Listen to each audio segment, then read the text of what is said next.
विवेक, और आज इस वीडियो में मैं आप लोगों को एक बहुत ही इम्पोर्टेंट कंसेप्ट जो कि ऑर्डिनो में ज़्यादा आदमी को समझ में नहीं आता है, वो है PWM, उसके बारे में बात करने वाला हूँ। तो PWM क्या हुआ है? PWM का फुल फॉर्म है पल्स विड्थ मॉड्यूलेशन। अगर आप इसके नाम को सही तरीके से देखें तो इसका आधा मतलब हमें ऐसे ही पता चल जाता है। मतलब जो भी हमारे पास पल्स है, हम लोग उसके विड्थ के साथ खेल रहे हैं। ओके, ये इसका बेसिक आइडिया है। अब हम लोग बात करेंगे कि आखिर ऑर्डिनो में इसको कैसे यूज करें और क्यों यूज करें। ओके, तो सबसे पहले जो ध्यान देने वाली बात है वो ये है कि हमारे जो डिजिटल पिन होते हैं, डिजिटल पिन ऑर्डिनो में, वो बेसिकली सब के सब PWM पिन नहीं होते हैं। जो PWM पिन से वो है 3, 5, 6, 9, 10 एंड 11। बस ये जो पिन्स हैं यही हमारे PWM पिन्स हैं, और हम लोग जब भी PWM पिन्स की बात करेंगे तो हम लोग इसी पिन्स के बारे में बात करेंगे। ओके, तो यहाँ पे आप लोग देख सकते हैं मेरे पास एक छोटा सा डायग्राम है जिसमें पल्स विड्थ मॉड्यूलेशन को बहुत अच्छे तरीके से बताया गया है। तो सबसे पहले मैं आप लोगों को समझाना चाहता हूँ कि पल्स विड्थ मॉड्यूलेशन होता क्या है। तो जो डिजिटल पिन्स होते हैं उसकी खास बात ये होती है कि वो बस दो वैल्यूज पे काम करते हैं। एक होता है 0 और दूसरा होता है 5, that is high and low, right. पर अगर मुझे 2 वोल्ट सप्लाई देना है या फिर 3 वोल्ट सप्लाई देना है या फिर 3.5 वोल्ट सप्लाई देना है तो मैं कैसे दूंगा? तो इन सब चीज के लिए हम लोगों को PWM सिग्नल्स का यूज करना पड़ेगा। तो PWM सिग्नल्स क्या करता है, ये जो हमारे डिजिटल पिन है उनको ये फोर्स करता है कि ये एनालॉग की तरफ बिहेव करे। मतलब ये 0 और 5 के बीच हर एक वैल्यू को ले। ओके, और ये कैसे करता है? तो ये करता है एनालॉग राइट फंक्शन की मदद से। हम लोग एनालॉग राइट फंक्शन को यूज करते हैं और उसके बाद हम लोग इसके अंदर वैल्यू डालते हैं 0 to 255, एनी वैल्यू, और ये वैल्यू बेसिकली करस्पॉन्ड करता है हमारे 0 to 5 वोल्ट, 0 to 5 वोल्ट। तो अगर हम लोगों ने 0 दिया तो वो 0 वोल्ट के अनुसार हुआ, और अगर हम लोगों ने 255 दिया तो वो 5 वोल्ट के हिसाब से हुआ। तो इस तरह से आप ये वैल्यू फिक्स करके आप कोई भी वैल्यू डाल सकते हैं अपने डिजिटल पिन से। सपोज मैं 127 दिया तो इसका मतलब क्या हुआ? इसका मतलब हुआ कि मैं उस पिन को 2.5 वोल्ट दे रहा हूं। ओके, तो PWM पिन काफी ज्यादा यूजफुल है अगर आप अपने पिन को 0 to 5 को एक वोल्टेज देना चाहते हैं। अब ये कैसे देते हैं और कैसे ये वर्क करता है वो हम लोग इस ग्राफ से समझेंगे। तो बेसिकली होता क्या है, ड्यूटी साइकिल करके एक कंसेप्ट होता है हमारे पल्सेस वगैरह में। वो क्या होता है? ड्यूटी साइकिल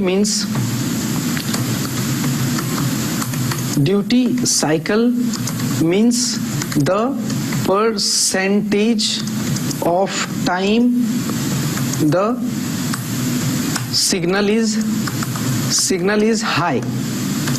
मतलब कितना percent of the total time signal high रहा है। और मैं बता दूं कि ये जो हमारा वेव है ये एक सिंगल टाइम पीरियड के लिए वेव है, राइट। तो इसको हम लोग टाइम पीरियड T से डिनोट करते हैं, और ये मेरा एक वेव है जिसमें जो मेरा सिग्नल है वो इसकी पीक वैल्यू 5 वोल्ट है और जो लोअर वैल्यू है वो है 0 वोल्ट। तो मान के चलिए, तो अभी इसका इस डायग्राम के हिसाब से आप लोग देख सकते हैं जो मिडिल वैल्यू है, मिडिल टाइम पीरियड, वो इतना आना चाहिए, लेकिन ये बस 25% ऑफ द टाइम ऑन रहा है, बाकी 75% ऑफ द टाइम वो ऑफ रहा है। तो इसलिए हम लोग बोलेंगे कि इसकी जो ड्यूटी साइकिल है वो है 25%। मतलब इसका जो ओवरऑल वैल्यू है वो है 5 वोल्ट डिवाइडेड बाय 4, राइट। लेकिन वही अगर जब हम लोग इसकी बात करेंगे तो ये पूरे टाइम पीरियड में 50% ऑफ द टाइम ऑन रहा है। इसका मतलब इसका जो एवरेज वैल्यू है, जो ये वैल्यू पिन को दे रहा है वो है 5 डिवाइडेड बाय 2, क्योंकि अगर वो पूरे टाइम के लिए ऑन रहता, दैट इज हियर, ये पूरे टाइम के लिए ऑन है, पूरे एक टाइम पीरियड के लिए ऑन है, राइट। तो ये 5 वैल्यू दे रहा है, 5 वोल्ट वैल्यू। तो अगर ये आधे टाइम के लिए है तो 5/2। तो ड्यूटी साइकिल की मदद से आप जो सिग्नल का वैल्यू है उसको हम लोग कंट्रोल करते हैं, और इसी को हम लोग बोलते हैं पल्स विड्थ मॉड्यूलेशन। तो मान के चलिए हमारे पास एक प्रोग्राम है जिसमें मुझे क्या करना है, मुझे एक एलईडी को फेड करना है। क्या करना है? एलईडी को फेड करना है, मतलब एलईडी को मुझे 0 to 5 हर एक वोल्ट देना है, राइट। तो मैं सबसे पहले कमेंट यूज कर रहा हूं, तो मैं एलईडी गिवन 0 to 5 वोल्ट, मतलब हम लोग हर एक वैल्यू देंगे 0 to 5। तो चलिए मैं इसका प्रोग्राम आप लोगों को लिख के दिखाता हूं। तो वॉइड सेटअप में कर देता हूं, और यहाँ पे मैं फेड अमाउंट कर देता हूं 5। ओके, अब ये क्यों कर रहा हूं मैं बताऊंगा। और फिर मैं कर देता हूं पिन मोड, ताकि मैं उसको आउटपुट बता सकूं। 13th नंबर को मैं आउटपुट ले रहा हूं, राइट। अब मैं कर रहा हूं वॉइड लूप, क्योंकि मुझे एलईडी को फेड करवाना है इन लूप, क्योंकि वो बहुत बार होगा। तो मैं क्या करूंगा, मैं वैल्यू दे दूंगा एलईडी को एनालॉग राइट। क्या दे दूंगा? मैं दूंगा यहां पे मैं सबसे पहले ब्राइटनेस ले लेता हूं,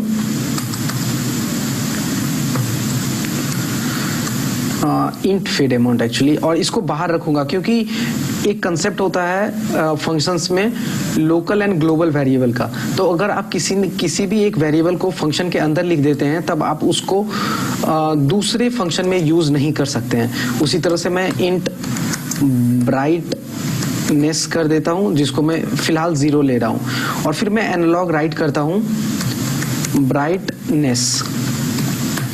उससे पहले मुझे ब्राइटनेस को हमेशा बढ़ाना पड़ेगा, तो brightness is equal to brightness plus fade amount, right. अब इसको एक स्टेप में भी किया जा सकता है, वो ऐसे है brightness plus equal to fade amount, right. तो ये अपना होते रहेगा। तो ये हम लोग कर क्या रहे हैं, हम लोग सबसे पहले एलईडी की ब्राइटनेस को दर्शाने के लिए उसको एक वेरिएबल में ले लेते हैं जो कि इन टाइप का है, और जो फेड अमाउंट है जिससे वैल्यू हमेशा इंक्रीज होगा वो है 5। अब मैं 13th पिन नंबर को बताता हूं कि इसको यूज करो आउटपुट के लिए। किसके लिए? आउटपुट के लिए, आउटपुट के लिए, ओके। और फिर मैं लूप में जाकर के क्या करता हूं, ब्राइटनेस की वैल्यू को बढ़ाते जाता हूं एवरी टाइम जब भी ये लूप एक्सिक्यूट होगा, और उसको एनालॉग राइट की मदद से किस नंबर पिन पे, 13 नंबर पिन पे राइट कर देता हूं विद द वैल्यू ब्राइटनेस। तो इससे क्या होगा, इससे हमारा जो भी एलईडी है, उसका जो पिन नंबर है उसमें वैल्यू इंक्रीज होते जाएगा 0 to 255, राइट। मतलब वो 0 to 5 वोल्ट हर एक वैल्यू को लेगा, जिसके कारण से उसकी जो इंटेंसिटी है वो इंक्रीज होगी और डिक्रीज होगी। एक्चुअली इस प्रोग्राम को भी बहुत अच्छे तरीके से किया जा सकता है, क्योंकि अगर वो 255 पे पहुंच गया तो फिर क्या करना चाहिए, तो हमें कंडीशन लगाना पड़ेगा। पर मैं एक छोटा सा डेमो आप लोगों को दे रहा हूं, जिससे आपको आइडिया लगे कि किस तरह से हम लोग एनालॉग राइट की मदद करके हम लोग डिजिटल पिंस में कोई भी वैल्यू डाल सकते हैं, कोई भी वैल्यू बिटवीन 0 to 5 डाल सकते हैं। और वो कैसे होता है, वो इस वैल्यू से होता है। जो भी हम लोग ब्राइटनेस की वैल्यू डालेंगे उसके हिसाब से एक सिग्नल प्रोड्यूस होगा, और जिसकी कुछ ड्यूटी साइकिल होगी। तो वो ड्यूटी साइकिल 25% हो सकती है, 10% हो सकती है, 30% हो सकती है, right. So that's all for this video. अगर वीडियो अच्छा लगा है तो आप मेरे चैनल को subscribe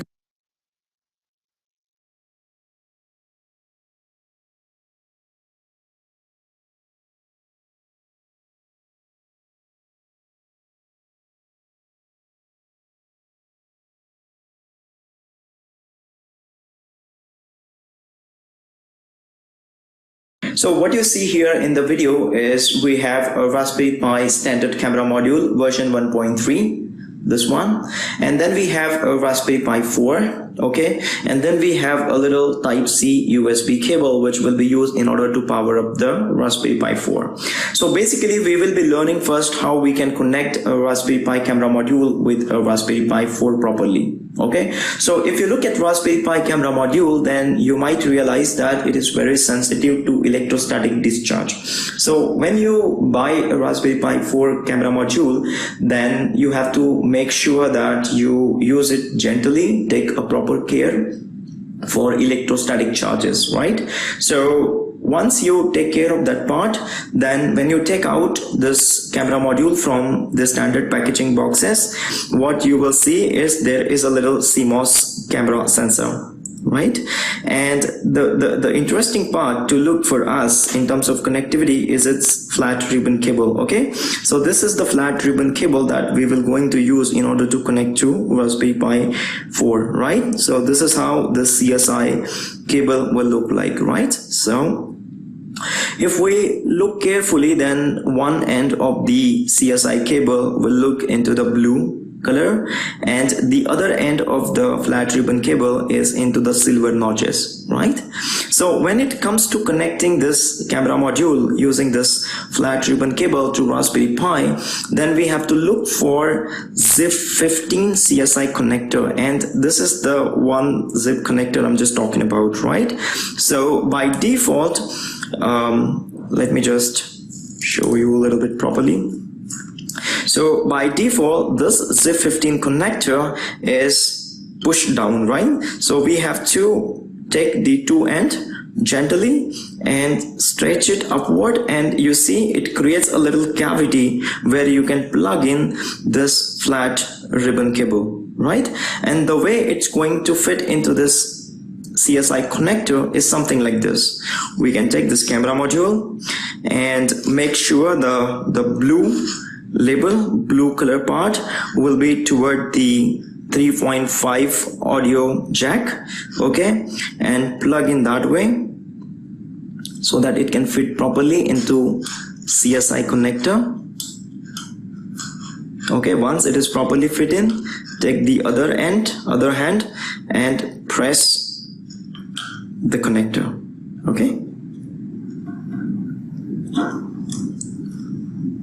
Okay, and it's now properly fit in. So make sure they touch, and in the end it will look like this. So this end will be the silver color strip, and the other end toward this audio jack will be the blue flat cable, right? Blue color flat ribbon cable. Okay, that's how you're gonna connect to the Raspberry Pi 4. And now, because sometimes it is possible that you connect this flat ribbon cable other way around, that means in opposite, so make sure you do camera connections when your Raspberry Pi is powered off. So make sure you are not connected to the power cable, so that you will stay away from the damage. Once you make sure the connection is proper between your camera module and Raspberry Pi, finally then you will go and connect your power cable, means the Type-C USB cable, and you see in the end we powered up the Raspberry Pi 4. This is how we will going to connect Raspberry Pi camera module with Raspberry Pi 4 using CSI connector and flat ribbon cable. So the first thing before we do anything with the Raspberry Pi, we make sure that we have up to date our operating system. So sudo apt-get update. This will going to install the latest kernel on Raspberry Pi 4 that we are using. I always like to keep my Raspberry Pi up to date, especially the kernel. Then sudo apt-get upgrade. So this will install the latest kernel that we have. Okay, and it says now it is up to date. Then the very important thing when we are using Raspberry Pi camera module is we have to enable the camera interface on Raspberry Pi. Now to enable the camera interface, we have to run a command sudo raspi config. So this command will give us the advanced options.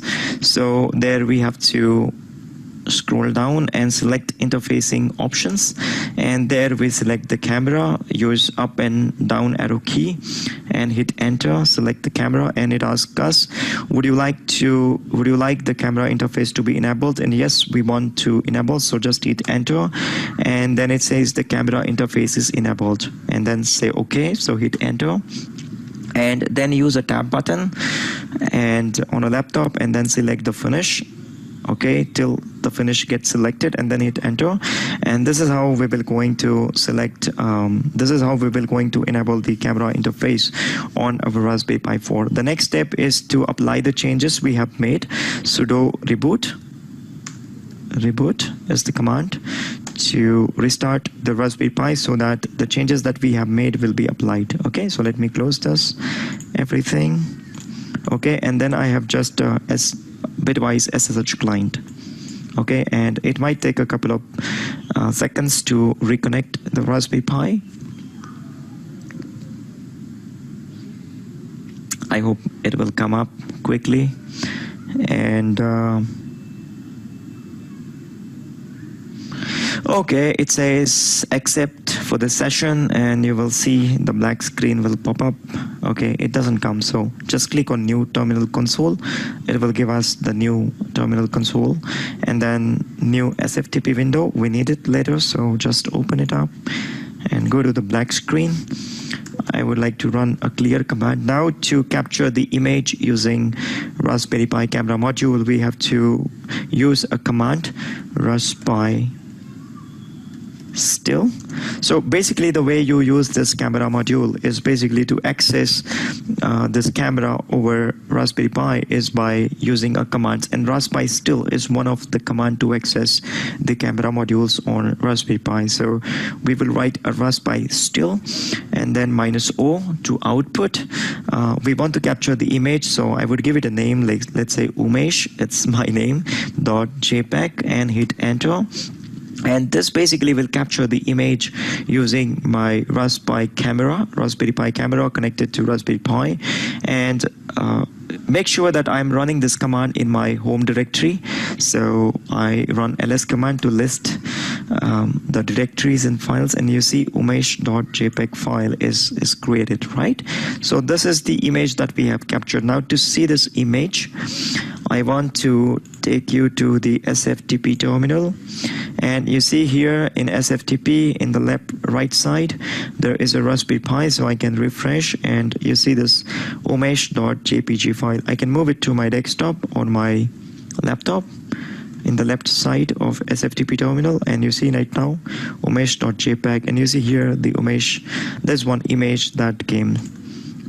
So I will double click and open the file, and you can see this is me recording the video, and this is how we will going to capture the image, right? So let me close this, go back to the Raspberry Pi terminal, and now this is how you capture the image. Now when it comes to capture the video, then you have to use a command, raspi width for video, -o to output. What we want to output is the video, right?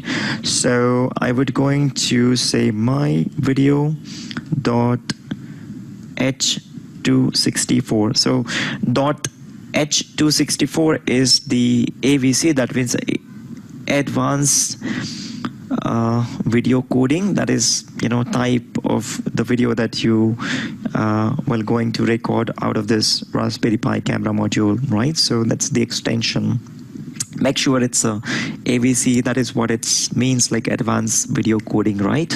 Codec or coding or something like that. So hit enter, and it takes maybe a couple of seconds, and it will take 5 seconds of video, I guess. So just run ls command, and you see where is my video. So this is my video.h.264. Now to watch the video, I have to do the same thing. I have to go back to my SFTP terminal, refresh my remote files on Raspberry Pi, and here if I scroll down, you see here is my video.h264. so I can just drag and drop it to my laptop, means a desktop basically, and you see here is the file, right?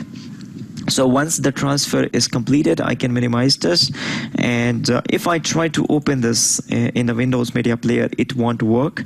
Okay, so I rather close this. To watch the video that you have recorded, you have to right click on a file and open with a Power Media Player. So you don't need to install this. It comes installed by default on Windows machine, and you can see the video, right? It's my video recording this video, right? So let me run once again. The quality is not good, not bad. I'm using a Raspberry Pi camera version 1.3, and this is expected. So I hope you will find this video educational and entertaining. Maybe in the next video or something, I would going to make a little more advanced, and we'll see us into the next lesson. Bye bye for now.